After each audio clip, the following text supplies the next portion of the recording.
어떤 학자가 말하기를 로마서 8장을 얘기할 때 성경 전체를 이 반지라고 한다면 로마서는 그 반지의 보석 부분이고요. 8장은 보석 가운데서 유난히 반짝거리는 부분이다, 이렇게 얘기하는 것을 본 적이 있습니다. 왜냐하면 이 로마서 8장에는 아주 놀라운 위대한 선포가 들어가 있기 때문에 그렇습니다. 그것이 바로 1절 말씀인데, 그러므로 이제 그리스도 예수 안에 있는 자에게는 결코 정죄함이 없나니. 그러므로 우리가 지금까지 본 바와 같이 바로 복음이죠. 3장에서 복음의 핵심, 모든 사람이 죄를 범하였음에 하나님의 영광에 이르지 못하더니, 그러다 보니까 그리스도 예수 안에 있는 구속으로 말미암아 하나님의 은혜로 값없이 의롭다 하심을 얻은 자 되었다. 하나님의 은혜로 예수 그리스도 안에 있는 이 구속으로 말미암아 값없이 의롭다 하심을 우리가 받게 된 줄 믿습니다. 5장에도 말씀하고 있죠. 그러므로 우리가 믿음으로 의롭다 하심을 얻었은즉, 이게 복음이에요. 자, 이 모든 사실을 종합해 볼 때, 그러므로 이제 그리스도 예수 안에 있는 자에게는 결코 정죄함이 없나니. 자, 이제 예수 그리스도 예수 안에 있는 그 사람은 정죄를 당하지 않습니다. 예수 안에 있는 그 사람, 바로 예수 그리스도를 마음으로 믿고 입으로 시인한 그 사람에게는요, 이제부터는 절대로 죄인이라고 어느 누구도 말할 수 없다, 정죄할 수 없다는 사실입니다. 이렇게 정죄함을 당하지 않는 그 이유가 무엇이냐면 2절에 다시 한번 말씀하고 있지 않습니까? 이는 그리스도 예수 안에 있는 생명의 성령의 법이 죄와 사망의 법에서 너를 해방하였습니다. 자, 무엇입니까? 그리스도 안에 있는 생명의 성령의 법이 죄와 사망의 법에서 우리를 해방시켜 주었기 때문인 줄 믿습니다.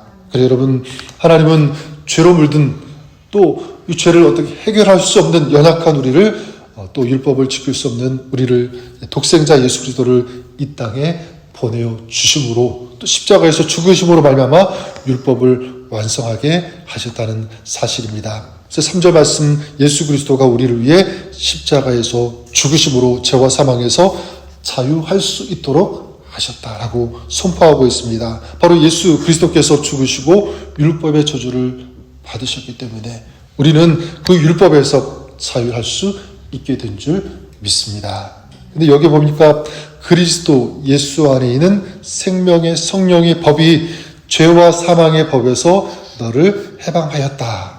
이 생명의 성령의 법, 그리고 이 죄와 사망의 법을 대조하고 있죠. 죄와 사망의 법 무엇입니까? 우리 안에 작용하던, 역사하던 이 죄의 원리, 즉 율법 아래 있을 때 죄를 범하게 만들고 결국 사망에 이르게 한다라고 하는 이런 지배력을 의미합니다. 바울은 그래서 로마서 7장에서 죄와 사망의 법이 어떻게 사람을 죄의 종으로 만드는지, 그리고 결국 죽음에 이르게 한다는 것을 이미 나누었습니다. 반면에 이 생명의 성령의 법, 바로 예수 그리스도 안에서 성령께서 우리에게 생명을 주시는 원리, 이렇게 말씀을 드릴 수 있을 것 같아요. 성령께서 역사하셔서 죄와 사망으로부터 우리를 벗어나게 하셨다, 자유하게 하셨다, 그리고 우리 안에 새 생명을 주셨다는 사실입니다. 이제는 다시 죄로 끌려가지 않을 수 있는 그 능력, 그 힘, 그리고 나아가 하나님을 기쁘게 할 수 있는 이 새 마음, 그리고 이 힘, 성령을 통해서 우리에게 주어졌다는 사실이죠.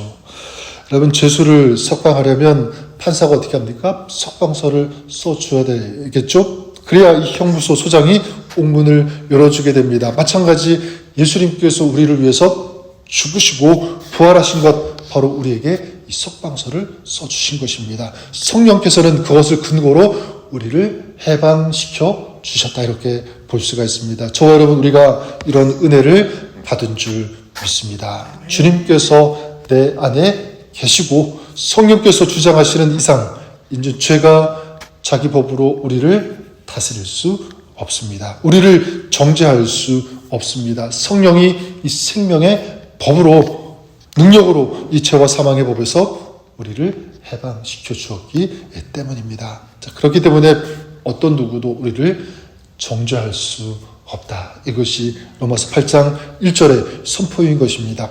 자, 그렇다면 우리가 한번 생각해 볼 수 있는 것은 이렇게 정죄함이 없는 사람, 예수 안에서 생명의 성령의 법으로 말미암아 죄와 사망의 법에서 자유케 된 사람, 벗어난 사람은 어떤 삶을 살아야 되는가? 라고 할 때 5절과 6절 오늘 말씀 이렇게 말씀하죠.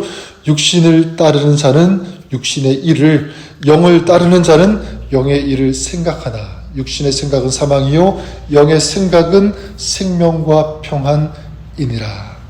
자, 생명의 성령의 법으로 자유케 된 사람, 즉 이 영을 따르는 사람은 어떤 삶을 살게 되죠? 바로 영의 일을 생각한다라고 말씀하고 있습니다. 생각한다라고 하는 이 단어, 헬라어로는 프로네오라고 하는 이 단어를 사용하는데 그냥 머리로 무언가를 떠올린다, 그 정도 의미가 아니라 이거는요, 마음을 두고 어떤 것을 향해서 추구하고 붙잡고 따른다, 삶의 방향을 정해서 어떤 그런 뜻을 가지고 있는 단어가 바로 생각하다, 프로네오라고 하는 이 단어. 그러니까 영의 일을 생각한다는 것은 무엇입니까?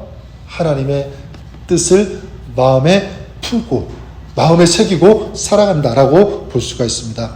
더 쉽게 얘기하면 어떤 것을 결정할 때, 무언가를 선택할 때 과연 하나님께서 무엇을 원하실까? 기도하면서 발견하고요, 그것을 알아서 그 하나님의 뜻대로 하나님께서 원하시는 대로 사는 거예요. 그런 삶을 추구하는 것, 바로 이것이 영의 일을 생각하는 것인 줄 믿습니다. 또한 영의 일을 생각한다는 것은 바로 성령의 열매를 맺는, 추구하는 그런 삶, 사랑과 희락과 화평, 오래 참음, 자비, 양손, 충성, 온유, 절제, 이런 성령의 열매가 내 삶 가운데 맺힐 수 있도록 정말 주님을 따르고 기도하면서 사모하면서 이렇게 나아가는 그런 삶, 이것이 오늘 우리의 삶이 될 수 있기를 바라고요. 또한 영의 일을 생각한다는 것은 뭐냐면 끊임없이 하늘을 소망하며 살아가는 삶이라고 할 수가 있습니다. 이 땅 살지만 하늘을 소망하는 거죠. 이 땅의 것만 바라보는 것이 아니라 하늘나라 영광을 바라보면서 추구하면서, 이 땅은 그냥 우리가 순례자, 나그네와 같은 그런 존재라는, 그런 삶이라는 것을 인정하고 우리 주님께서 우리를 부르시는 그날, 그곳을 향하여 나아가는, 달려가는 그런 삶. 자, 이렇게 그 하늘나라를 소망하면서 추구하는 그 삶이 무엇입니까? 바로 영의 일을 생각하는 사람의 삶인 줄 믿습니다. 이렇게 영의 생각을 할 때, 영의 일을 생각할 때 찾아오는 것, 그 결과, 그 선물이 무엇이냐면 영의 생각은 생명과 평안이라. 생명과 평안, 생명이 있는 삶, 그리고 평안. 여러분, 얼마나 큰 은혜, 얼마나 큰 축복입니까? 저는 여러분들을 주의 이름으로 축복합니다. 오늘도 예수 그리스도 안에 있는 이 생명의 성령의 법으로 해방된 여러분, 우리의 삶이 이제 영의 일을 생각함으로, 그리고 주님께서 주시는 이런 생명과 평안을 누리시는 오늘 여러분의 삶, 우리의 삶이 될 수 있기를 주님의 이름으로 간절히 축원합니다. 여러분, 나는 생명의 성령의 법으로 살게 되었다라고 하는 이 믿음, 확신, 이 구원의 감격을 가지고 이제 영의 일, 하나님께서 기뻐하시는 일, 성령의 열매를 맺는 삶, 그리고 하늘의 소망을 가지고 오늘을 살아가는 우리의 삶, 여러분의 삶이 될 수 있기를 바랍니다. 그럴 때 주님께서 하늘의 평강, 생명, 능력, 진정한 축복을 우리 삶 가운데, 또 여러분 가정 가운데 부어주시고 채워주실 것을 믿습니다. 이런 하나님의 은혜가 가득한 삶 될 수 있기를, 오늘 그런 삶 살아가시는 저 여러분, 우리 모두가 될 수 있기를 우리 주님의 이름으로 간절히 축원합니다. 하나님 아버지, 예수 안에 있는 생명의 성령의 법으로 우리를 죄악의 법에서 구원해 주시고 건져 주시고 자유케 해 주심을 감사를 드립니다. 이제 이렇게 구원받은 하나님의 백성으로서 인간적인 세상의 일, 세상의 것을 추구하는 것이 아니라 영의 일을 생각하고 따르는 추구하는 믿음의 삶 살아가는 저희들 되게 하여 주옵소서. 그럴 때 우리 주님께서 생명과 평안을 우리에게 주신다고 했는데, 주님 주시는 이런 생명이, 또 주님 주시는 평안과 평강이 우리 안에, 우리 가정 가운데, 또 우리 삶 가운데 넘치게 하여 주시고 부어 주시옵소서. 그 주님과 동행하는 복된 하루, 또 주님 안에서 승리하는 그런 오늘 하루 될 수 있도록 주님 축복하여 주시옵소서. 동행하여 주옵소서. 예수님의 이름으로 감사드리며 기도드립니다. 아멘.